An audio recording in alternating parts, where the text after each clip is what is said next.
Captain Hyun stood on the bridge of his cargo ship, watching the busy docks of Kepler Station through the main window. The station was huge, bigger than most cities back on Earth. It spun slowly in space, its metal arms reaching out like a giant wheel. Ships from dozens of different worlds came and went every hour, carrying goods across the galaxy. Hyun had been coming to Kepler Station for 5 years now. He knew the routine well. Dock the ship, unload the cargo, pick up new supplies, maybe grab a drink at the cantina if time allowed. His ship, the Dauntless, was not the biggest or fastest, but it was reliable. Just like him.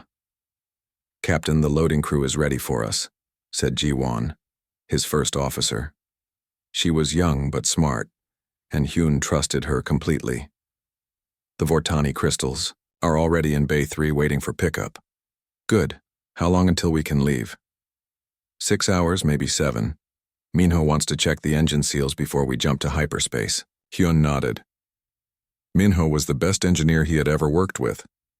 If Minho said the seals needed checking, then they needed checking. Better to be late than dead in space. The station buzzed with activity. Tall, blue-skinned Zephyrians moved through, the corridors with their usual calm grace. Their large eyes never showed emotion, but they were fair traders. Near the food courts, groups of crystalline Vortani clicked and chimed as they spoke to each other in their musical language. Even the warrior Chronari were here, their thick armor making them look like walking tanks. It was peaceful, normal. Just another day at the busiest trading station in this part of the galaxy. Then the alarms started. The sound was not the usual soft chime that meant a ship was arriving. This was sharp, urgent, the kind of alarm that meant real danger. Hyun had heard it only twice before in his 5 years of trading. Both times, it meant pirates. All ships, came the voice of Station Commander Nari over the comm system. "This is Kepler Control. We have an unknown contact approaching from Sector 7. All civilian vessels prepare for immediate departure." Hyun moved to the sensor station. "Ji-won, what do you see?" She worked the controls quickly, her fingers dancing over the display. "Something big, Captain, really big, but the sensors are having trouble getting a clear reading." "Trouble how?" "It's like the thing is absorbing our sensor beams." "Wait." Her face went pale. "Captain, you need to see this." Hyun looked at the main screen. At first, he saw only empty space and distant stars. Then his eyes adjusted and he saw it. A patch of darkness that was darker than the space around it. It was moving, getting bigger as it came closer. "What is that thing?" Ji-won whispered. Before Hyun could answer, the station's emergency lights came on. Red warning signals flashed. In every corridor. Through the window, he could see other ships powering up their engines in panic. The thing in space was huge, bigger than the station, bigger than anything Hyun had ever seen that was alive. Because this thing was definitely alive. It moved with purpose, its body shifting and flowing like thick liquid. Long tentacles or arms stretched out from its main body, each one longer than his entire ship. All Zephyrian vessels, immediate departure. Authorized, came another announcement. Hyperspace lanes are clear for emergency jump. Hyun watched in amazement as the Zephyrian ships left their docking bays without even finishing their cargo transfers. The Zephyrians never panicked. Never. They were known throughout the galaxy for staying calm in any situation, but now they were running. "Captain," Minho's voice came over the internal comm. "You seeing this thing? My engines are ready if you want to leave, right now." Through the window, Hyun saw a group of Vortani traders abandoned their crystal shipments and rushed to their ships. Their usual musical chatter was replaced by sharp, frightened sounds. One of them dropped a container of expensive gems and did not even stop to pick it up. The creature was close enough now that Hyun could see details. Its skin looked like living shadow, shifting and moving constantly. Strange lights flickered, deep inside its body like stars being born and dying in fast motion. The tentacles moved through space with smooth, flowing motions. "Chronari Battlefleet, you are cleared for combat departure," announced Commander Nari. "May your ancestors guide you." This made Hyun's blood run cold. The Chronari were the best warriors in the galaxy. They had never retreated from a fight. Their honor code demanded they face any enemy, no matter how strong. But now even they were leaving. The massive Chronari dreadnoughts powered up their weapons first as if they might try to fight. But after a few seconds, they turned away and jumped to hyperspace. The most feared warriors in known space were running. "Away, Captain," Jiwan said, her voice tight with fear. "Every alien ship is leaving. Every single one." She was right. The docking bays that had been full of ships from a dozen different worlds were now almost empty. Only human vessels remained. The trading station that had been bustling with activity just minutes ago was becoming a ghost town. "Why aren't we leaving?" asked Minho over the comm. It was a good question. The smart thing to do was follow the aliens. They knew this part of space better than humans did. If they were all running from this creature, then humans should run too. But Hyun found himself staring at the thing approaching the station. Yes, it was huge and dark and strange, but something about it did not seem right. The way it moved was not like a hunter stalking prey. It moved more like something lost. "Captain Hyun," came Commander Nari's voice directly to his ship. "This is Kepler Control. Recommend immediate departure. We cannot guarantee station safety." "Commander, how many ships are left?" "Just human vessels, Captain. Maybe 20 ships total. Everyone else has jumped to hyperspace. 20 ships out of the hundreds that had been docked here." The creature was now close enough that it blocked out some of the stars behind it. Hyun could see the station's defensive systems powering up. But what good would small laser cannons do against something that size? "Jiwan, keep scanning that thing. I want to know everything about it." "Captain, should I prep the engines?" Hyun watched as one of the creature's tentacles reached toward the station. Everyone expected it to attack, to crush the metal structure like an insect. Instead, the tentacle stopped just short of touching the hull. It hung there in space, almost, like it was reaching out for help. "Not yet," Hyun said quietly. "Something is not right here." The creature had reached the station now. It was so big that it wrapped around the structure like a blanket. But still, no attack came. The defensive systems were ready to fire, but there was nothing to fire at. The thing was just there. "All remaining vessels," came Commander Nari's voice again. "Final warning, departure is strongly recommended." Hyun looked at his crew. Jiwan was scared but trying to hide it. He could hear Minho muttering prayers in the engine room. They were all looking to him for answers he did not have. But, as he stared at the massive creature surrounding their station, Hyun made a decision that would change everything.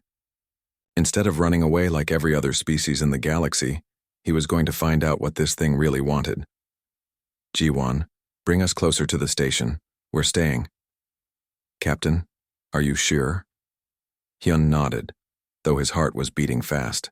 Sometimes the bravest thing you can do is not run away. Outside, the creature that had terrified an entire galaxy waited in the darkness of space. Captain Hyun floated in his spacesuit outside Kepler Station, feeling very small and very alone. The creature was everywhere around him, its dark body stretching in all directions. Up close, it looked even more impossible. The surface moved, like thick liquid, but when he reached out with his scanner, it felt solid. "Captain, please come back inside." Jiwan's voice crackled in his helmet radio. "This is crazy. Just give me 5 more minutes," Hyun said, moving his scanner over the creature's skin. "I need to understand what we're dealing with." Behind him, Kepler Station looked tiny compared to the massive being that had wrapped itself around the structure. The creature's body formed a protective shell around the station, blocking out most of the starlight. But it was not crushing the station or trying to break inside. It was just holding it.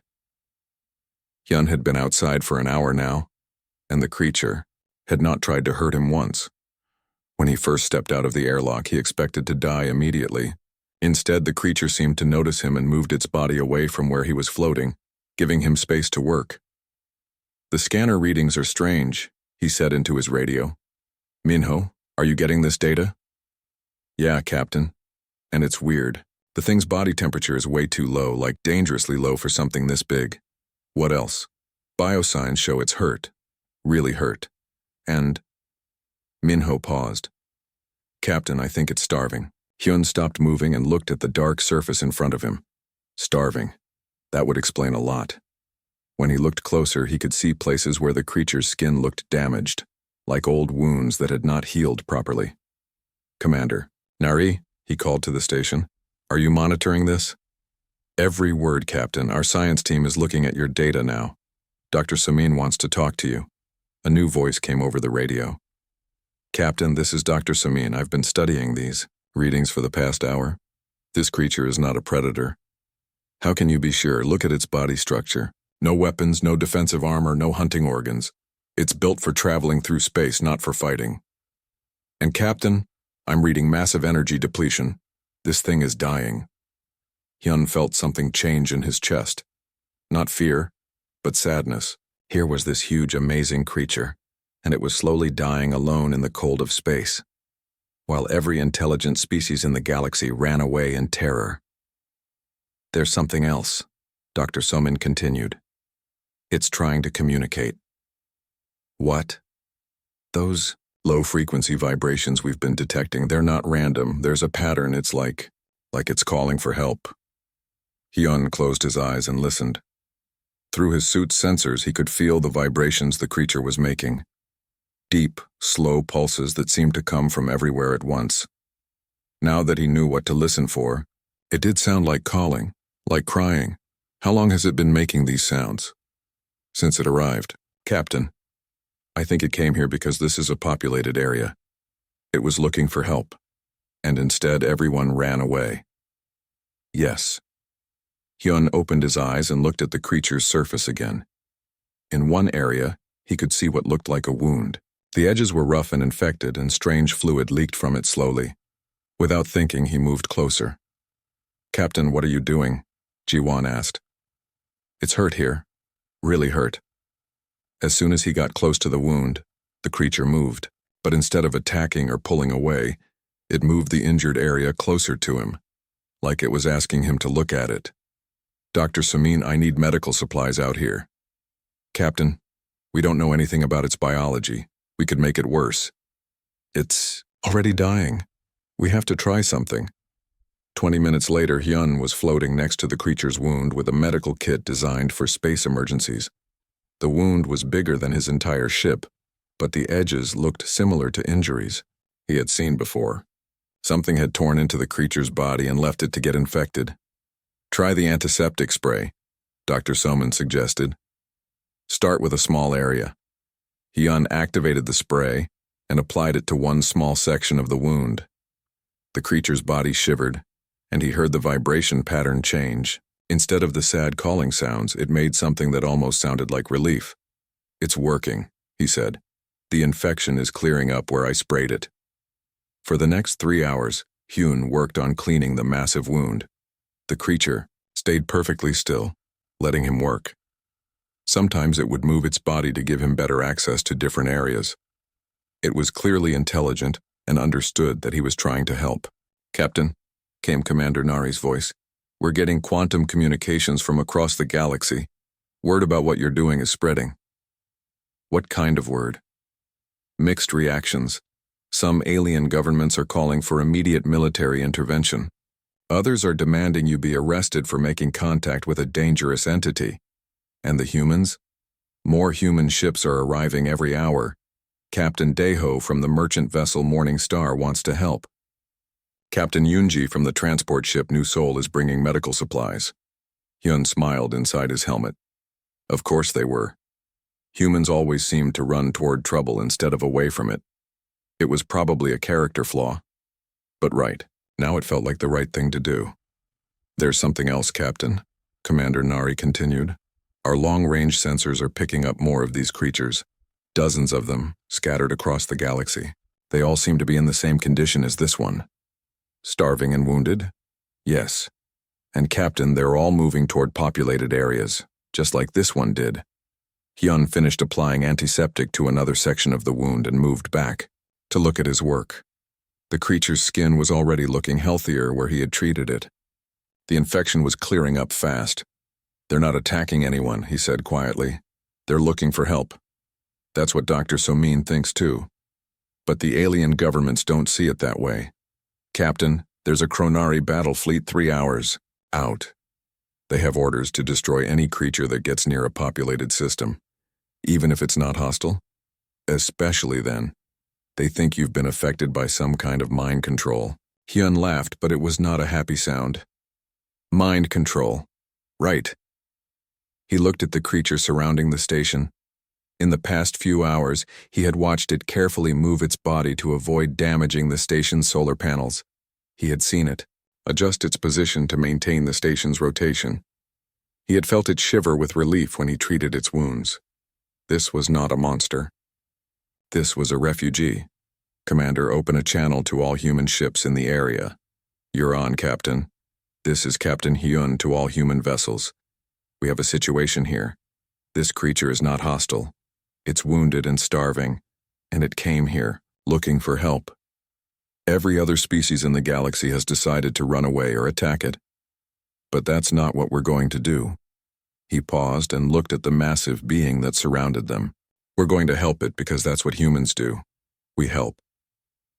The radio was quiet for a moment. Then Captain Daeho's voice came through clearly. Captain Hyun, this is the Morning Star. We're with you. What do you need? Medical supplies. Food. Whatever we can spare. On our way. One by one, other human captains called in. Captain Yoonji with medical supplies. Captain Jun with raw materials that might serve as food. Captain Hana with engineering equipment to help treat the creature's wounds. As Hyun floated, in space next to the enormous being, he realized something important was happening. The galaxy's most advanced species had looked at this creature and seen only terror. But humans had looked at the same creature and seen someone who needed help. Maybe that said something about who humans really were. The creature made its low vibration sound again, but this time it sounded different. Not like crying anymore. It sounded like gratitude. 3 days had passed since the creature first arrived at Kepler Station. Captain Hyun stood in the observation deck, watching engineer Taiho work on his latest invention. The young man had built a complex array of lights that could flash in different patterns and colors. Try the blue sequence again, Dr. Somin said, studying her tablet full of data. Taiho pressed some buttons, and the light array began flashing in a steady rhythm. Blue, white, pause.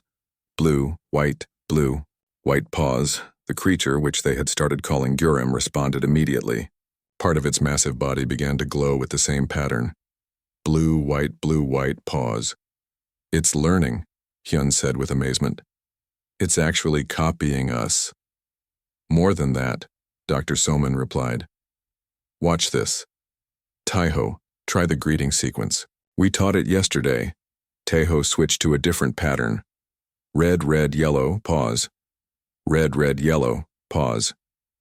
Gurim's body lit up before Taiho even finished the sequence. It had remembered the pattern and was responding like it understood what it meant. Good morning to you too, Hyun said quietly. Over the past 3 days, more human ships had arrived. The area around Kepler Station now looked like a small fleet. Captains from across human space had come to help with what the news networks were calling the Kepler incident. Captain Daeho had brought enough medical supplies to treat Gurim's wounds properly. Captain Yoonji had arrived with raw materials that the creature seemed to enjoy eating. Most importantly, Captain Hana had brought linguists and scientists who were working day and night to understand Gurim better. Captain, came Minho's voice over the intercom. You need to see the engine room. Now. Hyun made his way through the station corridors.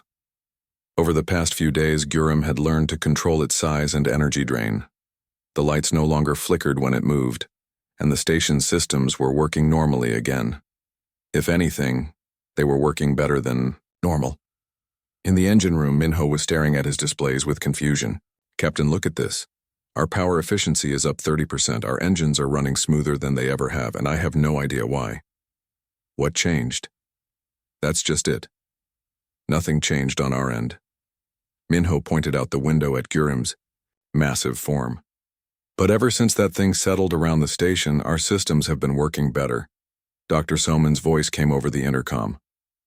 All senior staff to the science lab. We've made a discovery. When Hyun arrived at the lab, he found Dr. Soman and her team gathered around a holographic display, showing Gurim's body structure. We've been studying the creature's biology, she began. And we've found something incredible. Gurim doesn't just travel through space. It can manipulate space itself. What does that mean? Look at this. She pointed to the hologram. These organs here generate a field that bends space-time around the creature. That's how it moves so fast through the void. But that's not the amazing part. She switched to a different view. The field is also protecting us. When those solar storms hit yesterday, Gurim absorbed all the dangerous radiation before it could reach the station. It's been shielding us without us even knowing. Captain Daeho, who had been listening from the corner, stepped forward.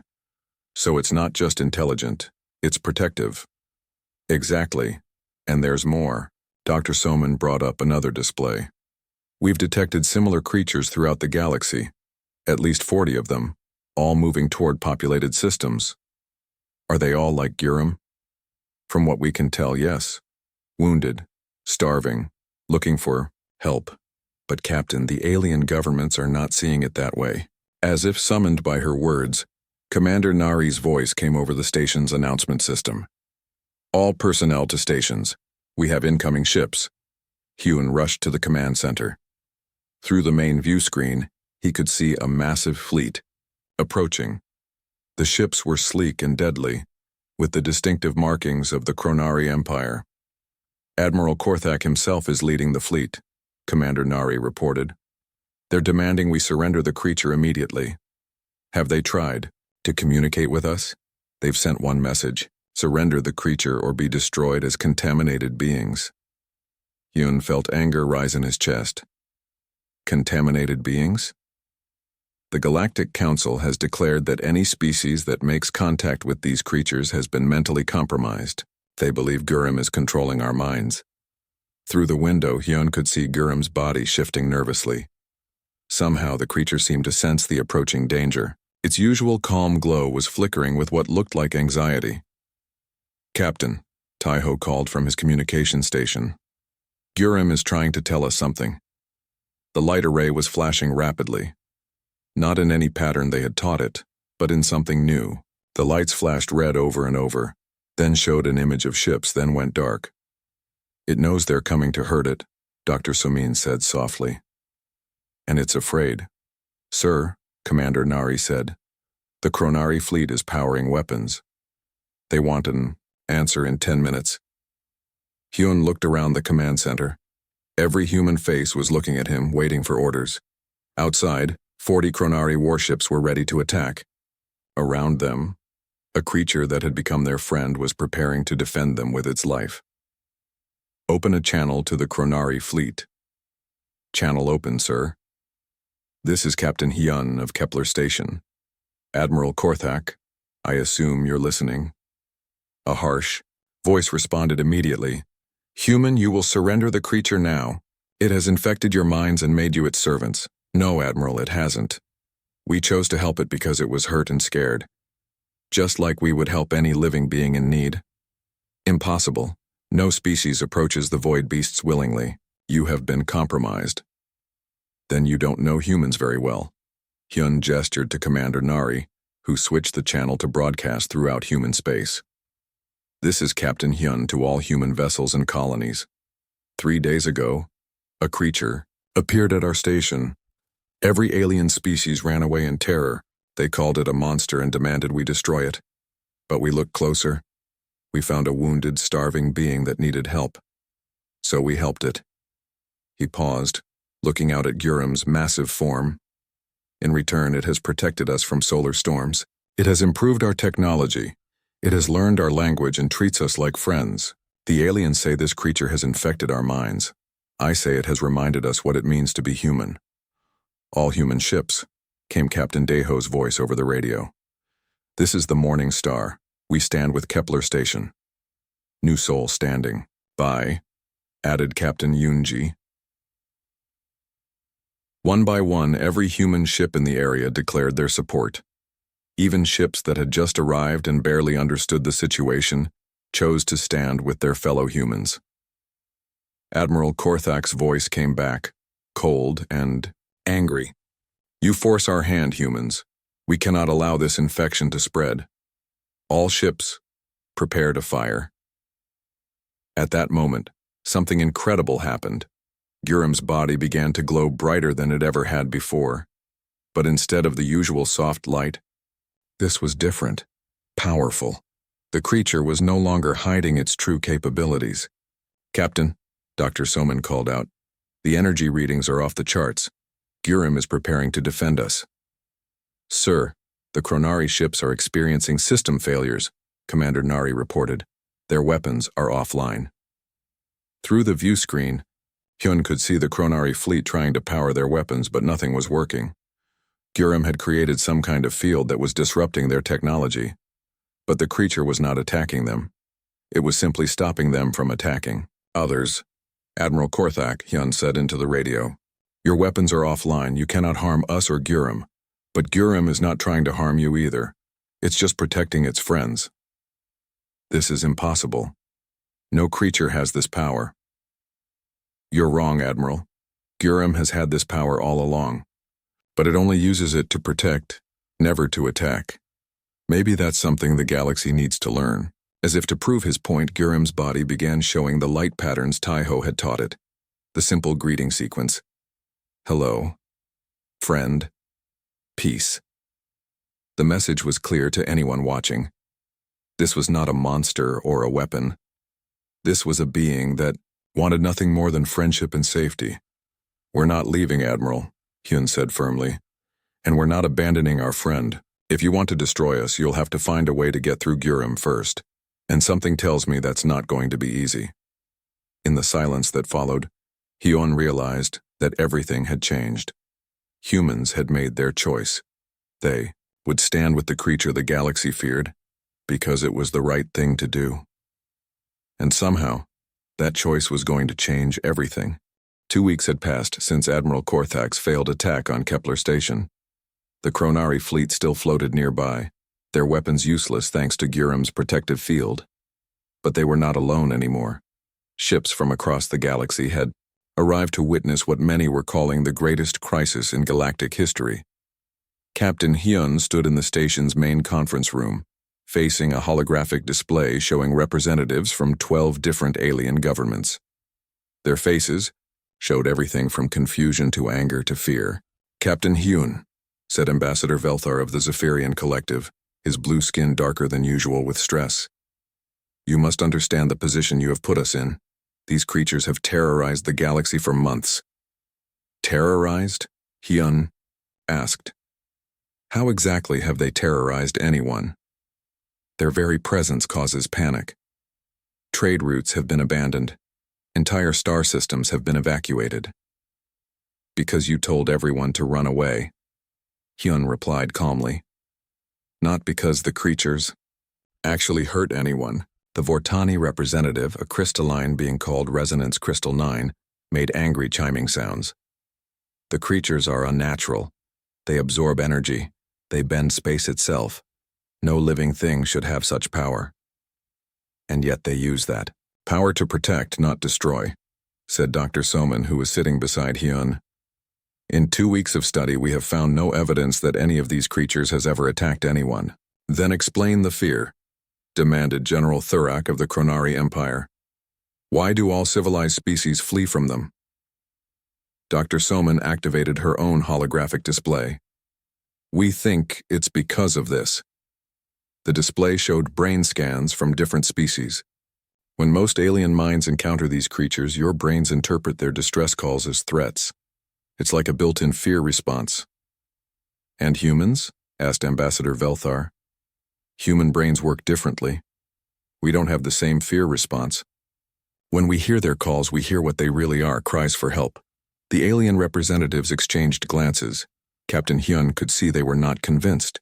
Even if that's true, said Resonance Crystal 9, you have violated the galactic safety protocols. Contact with unknown species requires approval from the Council.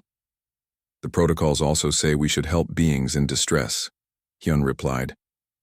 Guram was dying when it arrived here. We chose to save its life. Guram? General Thurak sounded disgusted. You gave it a name? Of course we did. You give names to things you care about. This seemed to shock the aliens even more. Ambassador Velthar leaned forward. Captain, do you understand what you are saying? You care about this creature? Yes. And it cares about us too. As if summoned by his words, the lights in the conference room began to pulse gently. It was Gurim's way of saying hello.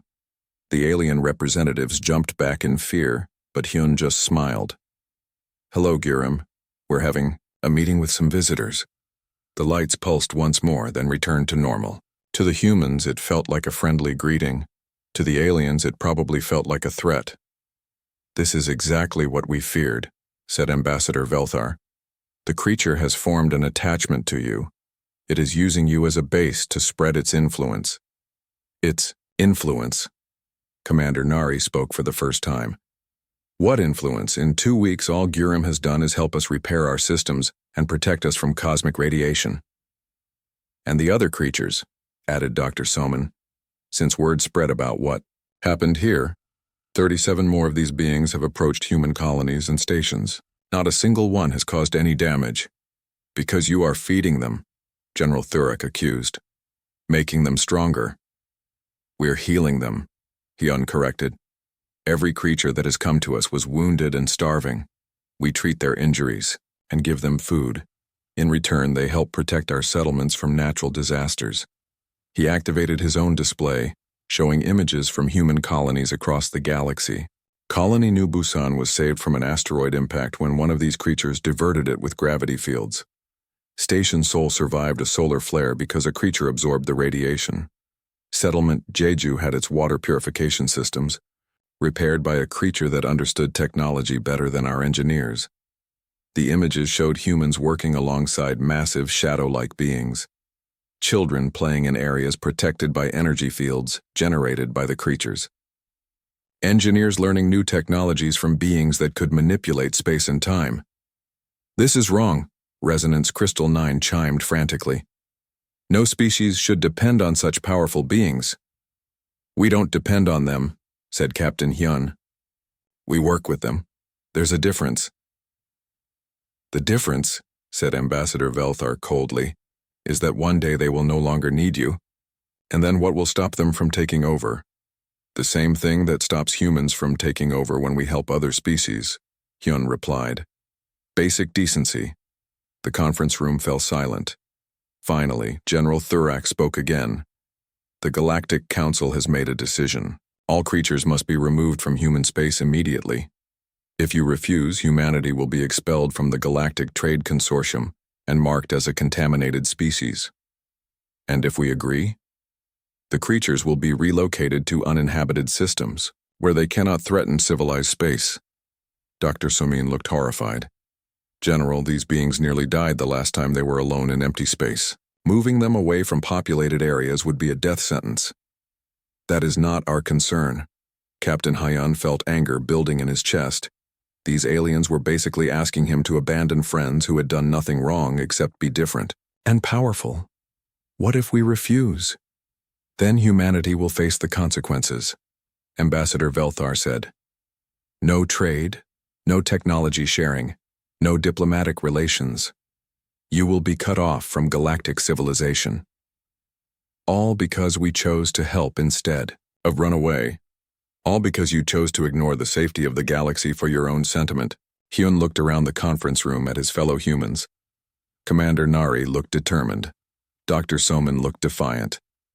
Even young Taiho, who had been quiet during the whole meeting, was shaking his head. I need to discuss this with other human leaders, Hyun said finally. You have 24 hours, General Thurak declared. After that, we will take action with or without your cooperation. The holographic display shut off, leaving the humans alone in the conference room. Captain, Commander Nari said quietly, what are we going to do? Before Hyun could answer, the lights began pulsing again. But this time, the pattern was different, more complex. It was a message Gurim had never used before. Taiho rushed to his translation device. After a few moments, he looked up with wide eyes. Captain Gurim is saying something. It knows about the meeting. It knows the aliens want to take it away. What is it saying? It's asking if we want it to leave. It says it doesn't want to cause trouble for its friends. Yun felt his heart break a little. Even facing the threat of being forcibly removed, Gurim's first concern was for the humans who had helped it. Tell it no, he said firmly. Tell it that friends don't abandon friends. Teho worked with his light array, sending the message. The response came immediately. A warm, gentle pulsing that somehow felt like gratitude and love at the same time. Commander Nari, send a message to all human colonies and ships, Hyun ordered. Emergency council meeting in 6 hours. We need to make a decision that will affect our entire species. What kind of decision, Captain? Hyun looked out the window at Gurim's massive form, peacefully surrounding the station like a protective embrace. Whether humanity is willing to give up its place in galactic civilization to do what's right. As he spoke, reports began coming in from across human space. Every colony, every station, every ship that had been helped by one of the creatures was sending the same message. They would not abandon their friends, no matter what it cost them. The stage was set for humanity to make the biggest choice in its history, and Captain Hyun had a feeling he already knew what that choice would be. 1 year had passed since the day humanity made its choice. Captain Hyun, now bearing the title of first human ambassador to the Umbral Guardians, stood in his new office aboard Haven Station Alpha. Through the massive window, he could see 12 of the great beings moving peacefully through space, their dark forms no longer seeming frightening but beautiful. The decision had not been easy. When the Galactic Council demanded humanity choose between the creatures and their place in galactic society, every human colony had voted the same way. They would not abandon their friends. The aliens had kept their promise.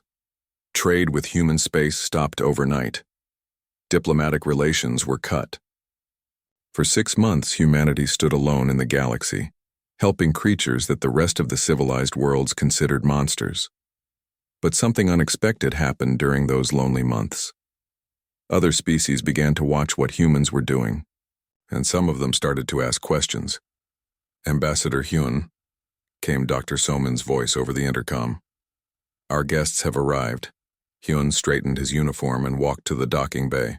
Waiting for him was a sight that would have been impossible a year ago. Ambassador Veltar of the Zephyrian Collective stood beside a young Vortani named Clear Song 7. Both aliens looked nervous but determined. Ambassador Veltar, Clear Song 7, welcome to Haven Station, Hyun said warmly. Thank you for agreeing to meet with us, Ambassador Veltar replied. His usual calm was replaced by something that looked like curiosity. We have come to see for ourselves what you humans have accomplished here. Over the past year, humans had built 7 Haven stations throughout their territory. Each one served as both a home for recovering Umbral Guardians and a research center where humans and the creatures worked together. The results had been amazing. Before we begin the tour, Hyun said, I should introduce you to our host. He pressed a button on his communicator, and the lights around the docking bay began to pulse in a gentle pattern. The 2 aliens stepped back in fear, but Hyun remained calm. Ambassador Veltar, Clear Song 7, I would like you to meet Gurim. Gurim. These are the visitors I told you about. The lights pulsed once, a simple greeting. Ambassador Veltar stared in amazement. It is communicating? Of course. Gurim has been learning your languages too. Would you like to say hello? The Zephyrian looked uncertain, but Clear Song 7 surprised everyone by stepping forward. The young Vortani made a series of musical tones, a traditional greeting in their language. The lights responded immediately, flashing in a pattern that matched the Vortani's musical greeting perfectly. Clear Song 7 made a sound of wonder. It understood me. It actually understood me. The Umbral Guardians are incredibly intelligent, Dr. Soman explained as she joined the group. Much more than we first realized. Would you like to see what we've learned working with them? The tour that followed changed everything for the 2 alien visitors. They saw human children playing safely in areas protected by Guardian energy fields. They watched human engineers learn new technologies from beings that could manipulate the basic forces of the universe. They saw wounded guardians being healed by human doctors who had learned to treat injuries beyond anything they had known before. Most importantly, they saw friendship, real friendship between two completely different forms of life. "This is impossible," Ambassador Veltar whispered as they watched a group of human students learning mathematics from a guardian who could show them the structure of space-time itself. "We were told these creatures were dangerous parasites." "They were starving and afraid," Hyun replied. "But they were never dangerous. They just needed help. And you gave it to them." "We gave it to each other. Look around, Ambassador. Human technology has advanced more in the past year than in the previous decade. Our understanding of the universe has grown beyond anything we dreamed possible. And all because we chose to help instead of run away." Clear Song 7 was standing at another window, watching a massive guardian gently moving asteroids to clear a safe path for human ships. "Why did we not see this before?" "Because you were afraid," Dr. Somin said gently. "Fear makes it hard to see the truth sometimes. But humans were not afraid?" "Oh, we were terrified," Hyun laughed. "But we chose to help anyway. Sometimes being brave means being afraid and doing the right thing despite that fear."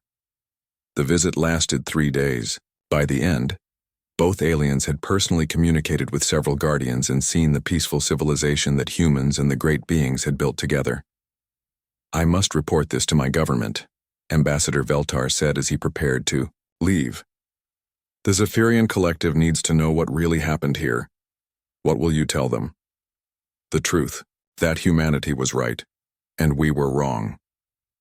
Clear Song 7 nodded agreement. "The Vortani Council will be told as well. This knowledge must be shared." 6 months later, Captain Hyun stood in the same conference room where the aliens had first demanded humanity abandon the Guardians. But this time, the meeting was very different. Representatives from 8 alien governments sat around the table, but their faces showed respect instead of fear. Behind them, the lights pulsed gently as 3 guardians listened to the proceedings. "The Galactic Council formally apologizes to humanity for our actions," Ambassador Veltar announced. "We allowed fear to blind us to the truth. These beings were never a threat. They were victims who needed help. And you were the only species wise enough to see that," added General Thurak. Even the proud Kronari warrior looked humbled. "We have much to learn from human compassion. The Council hereby lifts all sanctions against humanity," continued Ambassador Veltar. "Trade relations will be restored immediately. More importantly, we wish to learn from your example." Hyun smiled. "What did you have in mind?" "Joint haven. Stations. Alien colonies working with both humans and guardians if you'll have us." The lights pulsed in what everyone now recognized as the guardian expression of happiness. The great beings wanted peace with all the galaxy's children, not just humans. "Of course," Hyun said. "There's room for everyone who comes in friendship." 2 years later, Captain Hyun sat in his old chair on the bridge of the Dauntless. At 70 years old, he had officially retired from his ambassador duties, but he still liked to take the occasional trading run. Old habits died hard. Through the ship's window, he could see the new Kepler station, 10 times larger than the original. Human ships docked alongside Zephyrian vessels and Vortani crystal carriers. In the distance, a dozen Guardians moved peacefully through space, some carrying ships that had requested faster-than-light transport, others working with engineering teams to build new technologies. "Captain," said Jiwon, who had become his permanent first officer, "we're getting a message from the Harmony Coalition. They want to hire us to transport medical supplies to their new Guardian sanctuary." Hyun smiled. The Harmony Coalition was made up of younger members from various alien species who had formed their own government, based on the principles they learned from watching humans and Guardians work together. "Tell them we'll be happy to help." As the Dauntless prepared to depart, Hyun thought about how much had changed. The galaxy that had once been divided by fear was now united by the understanding that different did not mean dangerous. The creatures that had once been called monsters were now beloved teachers and protectors, and it had all started because one human captain chose to help instead of run away. The ship's lights pulsed gently as they prepared to jump to hyperspace. Gurim, Now an elder among the Guardians was saying goodbye. Even after all these years, the great being still remembered the first human who had shown it kindness. "Goodbye, old friend," Hyun said quietly. "See you when we get back." The lights pulsed once more, warm and loving. Then the Dauntless jumped to hyperspace, carrying its crew toward new adventures in a galaxy where friendship had triumphed over all fear. Behind them, the Guardians continued their eternal dance through the stars, no longer alone and afraid, but surrounded by friends who had chosen love over fear when it mattered most.